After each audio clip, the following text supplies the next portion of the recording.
You know, it's funny how sometimes the most iconic places in the world give you perspective. You see legendary golf courses, famous bridges, and moments that defined entire careers, and it reminds you that greatness doesn't just happen by accident. It's built, piece by piece, decision by decision, and that's exactly where the San Francisco 49ers are right now. This team has the pillars, they have the quarterback, they have star power on both sides of the ball.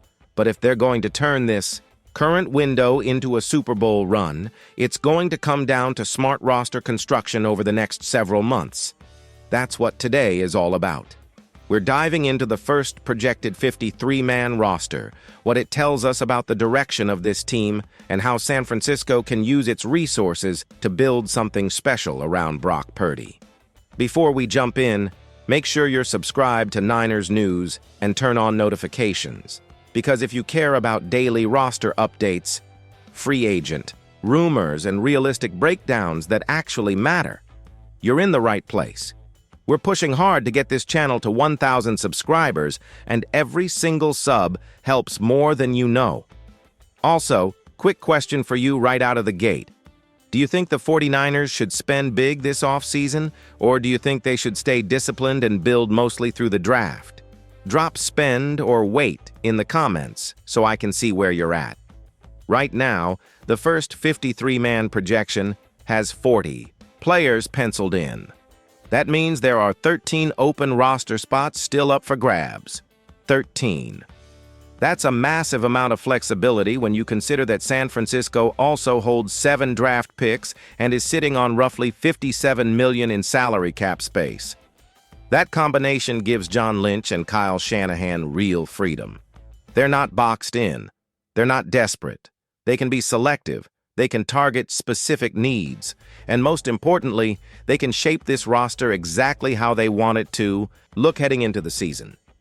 Think about that for a second. 40 players are essentially accounted for, and yet over a quarter of the roster is still fluid. Those final 13 spots are where championships are often decided.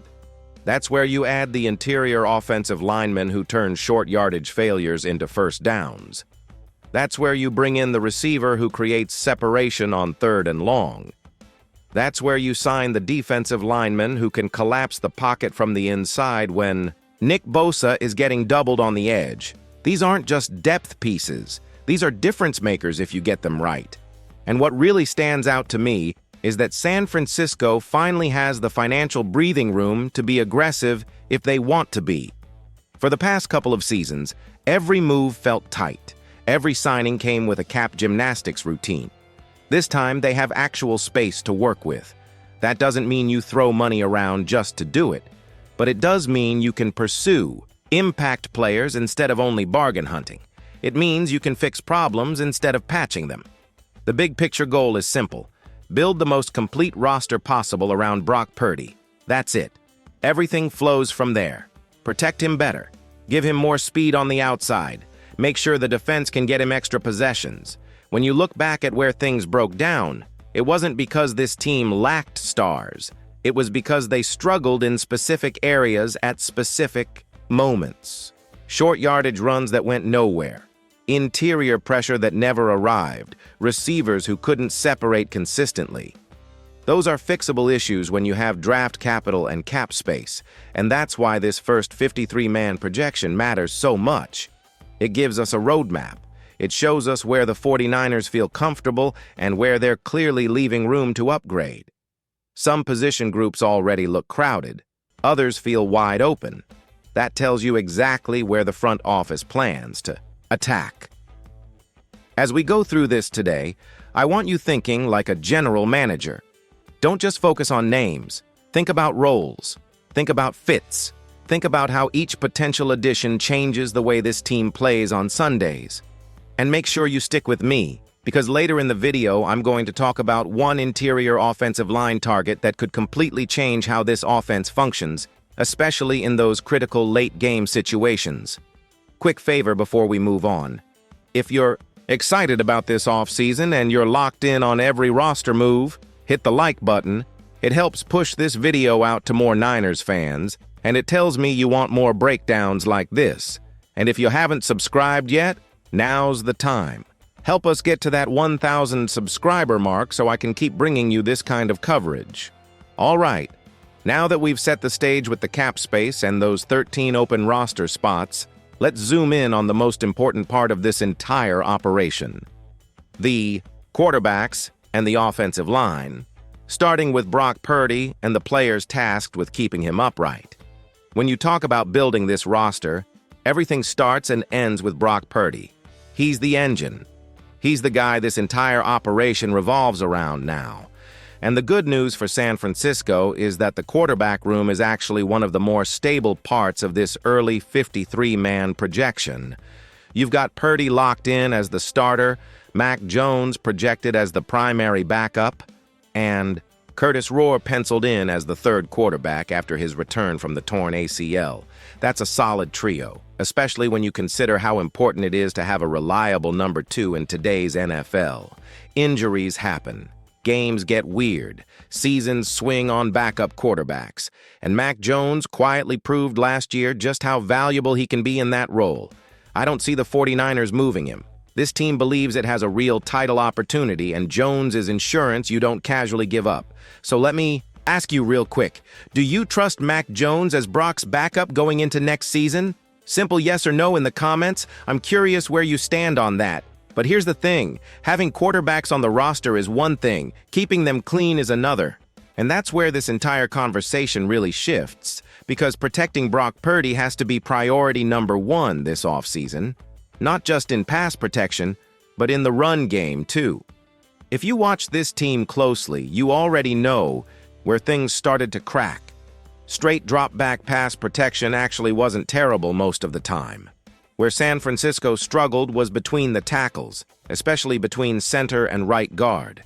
When they needed 1 yard, they couldn't consistently get 1 yard. And that showed up painfully late in the season, including that final game against Seattle. That's why the center position is suddenly front and center in every off-season discussion. Right now, the projected starting offensive line looks something like this: Trent Williams at left tackle, Connor Colby at left guard, Jake Brendel at center, Dominic Puny at right guard, and Colton McKivitz at right tackle. That's 5 names, but here's the reality. The 49ers are going to carry at least 8 offensive linemen on the active roster. Probably 9, which means there's room for at least 3 or 4 additions, and at least one of those spots feels like it's begging for an upgrade at center or on the interior. Jake Brendel is going to be 34 next season. He's serviceable. He knows the system. But if you're being honest, this is not a long-term answer, and it might not even be the right short-term answer if you're serious about maximizing this championship window. That's where the Tyler Linderbaum conversation comes in. Linderbaum, formerly of the Ravens, is the type of interior lineman who immediately raises your floor and your ceiling. He brings athleticism, toughness, and consistency right in the middle of your offensive line. He's the kind of player who doesn't just block his man. He changes angles. He creates lanes. He allows Kyle Shanahan to open up the playbook in short yardage situations instead of crossing his fingers and hoping Christian McCaffrey makes something out of nothing. Now, I'm not saying this is a lock, but when you look at the 49ers cap situation and their clear need on the interior, this is exactly the type of swing that makes sense. You don't spend big everywhere. You spend big where it directly impacts your quarterback and your ability to control games. Center is one of those spots. So here's a quick one for you. Would you rather the 49ers sign a proven veteran center like Linderbaum, or would you prefer they draft a center early and develop him in-house? Comment vet or draft, and tell me why. And it's not just about pass protection. The run game matters just as much, maybe more in this system. San Francisco's offense is built on rhythm. It's built on staying ahead of the chains. When the run game stalls, everything tightens up. Play action loses its bite. Defenses sit on roots. Brock has to force throws he normally wouldn't. Fixing the interior offensive line fixes a lot of downstream problems. This also ties directly into Brock Purdy's growth. You give him a cleaner pocket and a more reliable run game, and suddenly he doesn't have to be perfect on every snap. He can take calculated risks. He can extend plays when needed instead of running for his life. That's how good quarterbacks become great quarterbacks. And while we're here, Curtis Rohr is an interesting piece too. His 21-day practice window last season went well coming off that ACL, and the team clearly likes his upside as QB3. That gives San Francisco developmental depth behind Purdy and Jones, which is exactly what you want. No panic moves, no emergency signings, just steady progression at the position. If you're enjoying this breakdown so far and you want a full offensive line deep dive later in the offseason, make sure you're subscribed and hit that notification bell. Once we hit 1,000 subscribers, I'm planning to do a position-by-position film review starting with the offensive line. Because here's the truth. If the 49ers nail the center position and add one more quality interior lineman, this offense looks completely different. It becomes more physical, more consistent, more dangerous in late-game situations, and that sets the stage for everything else they want to do. All right, we've talked quarterbacks and the guys protecting them. Now let's move to the players Brock is throwing to and handing the ball off to, because the skill position group is where speed, spacing, and playmaking have to take a big step forward. Now that we've covered Brock Purdy and the offensive line, it's time to talk about the players who actually turn those clean pockets into points on the board, the running backs and wide receivers. This is where explosiveness lives. This is where games swing. And honestly, this is one of the most interesting parts of the entire roster right now, because there's talent here, but there are also some very real questions. Let's start in the backfield. Christian McCaffrey is still Christian McCaffrey. He's the engine of this offense when he's healthy. He gives you elite vision, receiving ability, and toughness between the tackles. He's locked in. No debate there. After him, Jordan James is currently projected as RB2, and Isaac Guerendo is also on the roster bubble as a change of pace option. And then, of course, you've got Kyle Juszczyk, who continues to be one of the most important chess pieces in Kyle Shanahan's entire playbook. But here's where it gets interesting. Guerendo is a former wide receiver, and you can still see that in his game. He has speed, he has burst, but there have been ball security issues and vision issues that have limited his impact. That opens up a real conversation about whether his long-term future is actually at running back, or if the 49ers eventually experiment with him as more of a hybrid weapon. Either way, this is a position group that could still see competition added through the draft or free agency, especially if San Francisco decides they need more straight-line speed or more consistency behind McCaffrey. And that brings us to the bigger issue across the entire skill group: speed. This team ranked near the bottom of the league in average miles per hour for ball carriers last season. That matters. It shows up on tape. Defenders were able to close windows quicker. Explosive plays were harder to come by.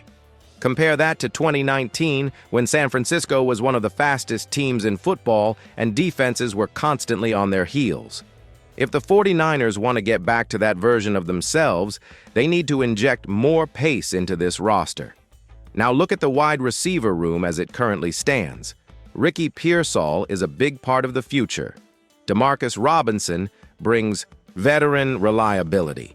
Jordan Watkins, Jacob Cowing, and Junior Bergen round out the group in this early projection. That's 5 receivers, and while there's potential there, it's pretty clear this is not a finished product. There's still a lot of work to be done. Separation has been an issue for this team over the past couple of seasons. Too many routes end with Brock Purdy throwing into tight windows. Too many plays rely on perfect timing instead of natural spacing. That's why San Francisco is expected to add at least one receiver through the draft and possibly another through mid-tier free agency. One name that keeps coming up is Romeo Doubs, formerly of the Packers.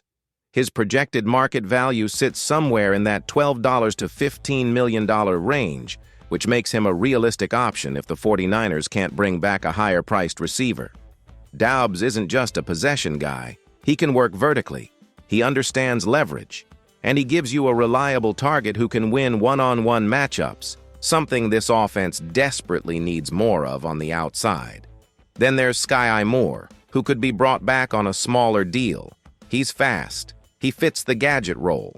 And even last season, you saw moments where he created space, including against Seattle when he beat coverage deep, but Brock didn't have enough time to hit him. That play alone tells you how interconnected all of this is. You fix the offensive line, suddenly those speed threats actually matter. So let me throw this one to you. Which addition would you prioritize more? A true burner at wide receiver, a physical downhill running back, or a reliable possession receiver who moves the chains? Pick one and tell me in the comments. Burner, power back, or chain mover? And don't forget, Kyle Shanahan has always believed in drafting at least one receiver every year. Development matters in this system. You want young, fast players learning the route concepts and timing from day one. So even if the 49ers sign a veteran like Dobbs, I fully expect them to spend draft capital on another wideout as well. This whole skill group conversation comes back to one thing: making Brock Purdy's job easier. Give him speed that stretches the field. Give him backs who hit holes decisively. Give him receivers who separate naturally. Do that, and suddenly this offense becomes much harder to defend. Linebackers hesitate. Safeties back up. Play action becomes lethal again. Quick reminder, if you're enjoying this breakdown and you want more roster projections and free agency coverage as things heat up, hit that like button and subscribe to Niners News. We're building toward 1,000 subscribers, and once we get there, I'm planning to drop a full skill position deep dive with draft comps and contract projections, because offense is only half the story. You can score all the points you want, but if you can't get off the field on defense, it doesn't matter. And that brings us to the other side of the ball, where San Francisco has one glaring need that keeps showing up over and over again: interior pass rush. If you really zoom out and look at where this 49ers defense fell short, it wasn't effort and it wasn't talent on the edges. It was pressure from the inside. That's been the quiet problem for a while now. Nick Bosa still commands double teams. Bryce Huff brings speed off the edge. But too often quarterbacks were able to step up in the pocket because there just wasn't enough consistent push from defensive tackles. And when that happens, even elite edge rushers get neutralized. That's exactly why San Francisco paid Javon Hargrave big money in the first place. Interior pass rush changes games. It collapses pockets. It forces bad throws. It creates turnovers.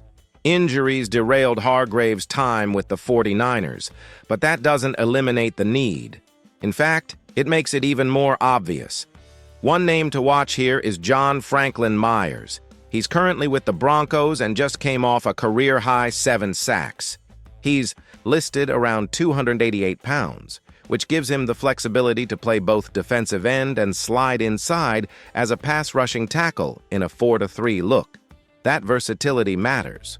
The 49ers have been manufacturing interior pressure by kicking defensive ends inside, using guys like Keion White and Mike Williams in those roles.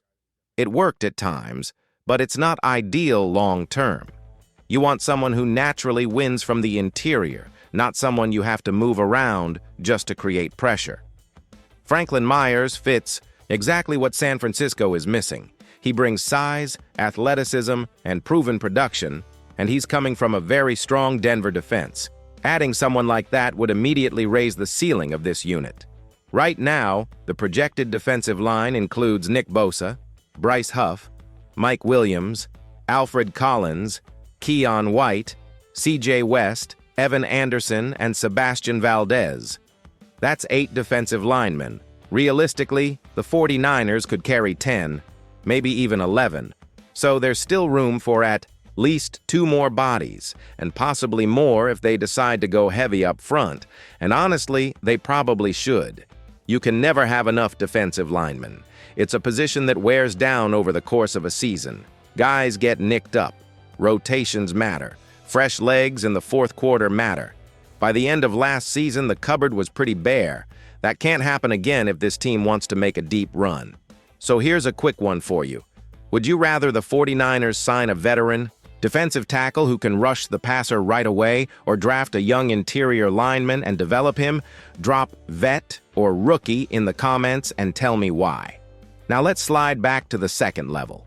Fred Warner is still the heartbeat of this defense. Full stop. He's a force multiplier. He makes everyone around him better.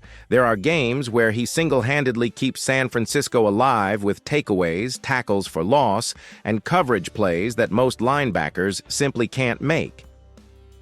Having B. Warner back for next season is massive. Around him, you're looking at players like D. Winters, Tatum Bethune, and Nick Martin. Martin's situation is worth monitoring because of the concussion he suffered. That's not something you gloss over. His availability moving forward is a legitimate question mark, and that could impact how aggressive the 49ers get at linebacker depth. Then you move to the secondary, and this is where things get really interesting. At corner, the group looks solid. Deommodore Lenoir, Renardo Green, Upton Stout, Siran Neal, and Darrell Luter Jr. give San Francisco a mix of youth, toughness, and versatility. Lenoir, and Stout in particular, showed they can hold up in coverage. Renardo Green had some ups and downs, but overall this isn't where the biggest concern lies. Safety, on the other hand, is another story. Malik Mustafa, Jair Brown, and Marquez Siegel are currently projected at that spot, and speed has been an issue. Coverage flexibility has been an issue. If the 49ers end up bringing in a defensive coordinator who leans more heavily on man coverage, that safety room could see real changes. Jair Brown, in particular, has struggled with range, and that limits what you can call on the back end. That's why I wouldn't be surprised at all if safety becomes another quiet priority this offseason, either through the draft or a value-free agent signing. So think about it like this. Interior defensive line and safety might not be the flashiest positions, but they're the ones that turn close losses into wins. They're the ones that help you get off the field on third down. They're the ones that give Brock Purdy more possessions. If you agree that the interior pass rush is the biggest defensive need, hit the like button right now. It lets me know you're locked in, and it helps this video reach more Niners fans. And if you haven't subscribed yet, now's the perfect time. Once we hit 1,000 subscribers, I'm doing a full defensive free agent, board with realistic targets and projected contracts. All right, we've walked through the offense. We've broken down the defense. Now it's time to zoom out and put everything together. Let's talk about the full 53-man picture, the 13 open roster spots, and what I would actually prioritize if I were in charge of this offseason. When you step back and look at the full picture, this first 53-man projection tells a pretty clear story. Right now, there are about 40 players essentially penciled in. That leaves 13 open spots still waiting to be claimed, and those 13 spots are where this entire offseason will be decided. Those are the jobs that free agents will fight for. Those are the roles rookies will try to steal in training camp. And those are the positions that can elevate this roster from good to championship caliber if San Francisco plays it right. On offense, the core is already in place. Brock Purdy, Christian McCaffrey, Trent Williams, Kyle Juszczyk, and a young receiver group. That still has room to grow, but the path forward is obvious. At least one interior offensive lineman needs to be added, probably two. Whether that comes through a veteran signing like Tyler Linderbaum or through the draft, the 49ers have to get tougher and more reliable between the tackles. That's non-negotiable if this team wants to close out games instead of leaving yards on the field. At wide receiver, I fully expect at least 2 additions when it's all said and done. One through the draft, because Kyle Shanahan always wants to develop young talent in his system, and potentially one through free agency if the price makes sense. Someone like Romeo Doubs fits that mold. Not a flashy superstar contract, but a steady, versatile target who can win outside and help fix the separation problem that's been holding this offense back. Add speed to that mix, whether through Sky Moore on a smaller deal or a rookie, and suddenly Brock has spacing again. Suddenly, defenses can't sit on roots. Suddenly, play action starts hitting the way it used to. Running back depth could also be addressed depending on how the team feels about Isaac Guerendo's development. If they believe he can clean up the vision and ball security, great. If not, That's another spot where one of those 13 openings could be used. On defense, the priorities are just as clear. Interior pass rush sits right at the top of the list. You can't keep relying on edge rushers to generate pressure from inside. It's not sustainable. Whether it's John Franklin Myers or another veteran who fits the system, San Francisco needs a true interior disruptor to pair with Nick Bosa. That one move alone could dramatically change how this defense performs on third down. Depth along the defensive line also matters. Right now, you're looking at Bosa, Bryce Huff, Mike Williams, Alfred Collins, Keon White, C.J. West, Evan Anderson, and Sebastian Valdez. That's 8. Realistically, this team carries 10 or more. So expect at least 2 additions there, possibly through a mix of free agency and the draft. At linebacker, Fred Warner remains the anchor, but health questions around Nick Martin could push the 49ers to add more competition.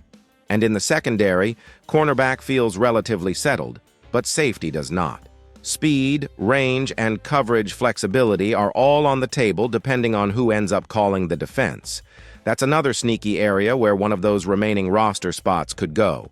Then you've got the specialists. Kicker, punter, long snapper. Those spots aren't locked in yet either.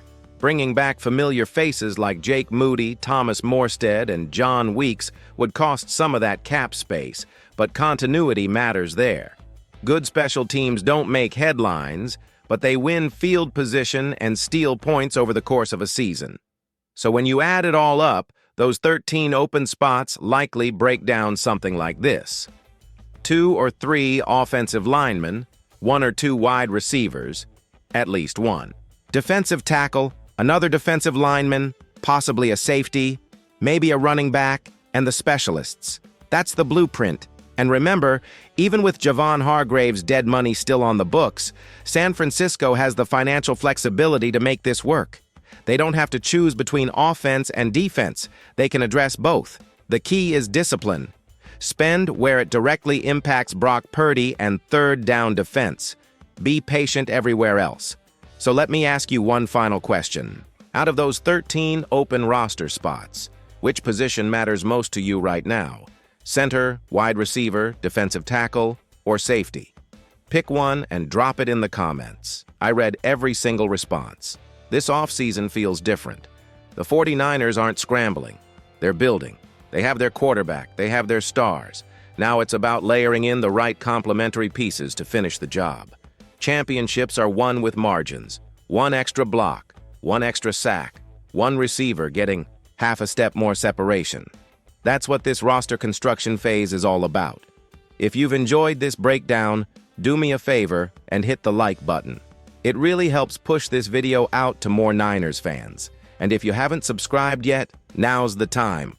We're on the road to 1,000 subscribers, and once we get there, I'll be dropping deeper roster tools, draft boards, and free agent breakdowns to help you track every move this team makes. The 49ers are standing on the edge of something big. They just need to take the right steps.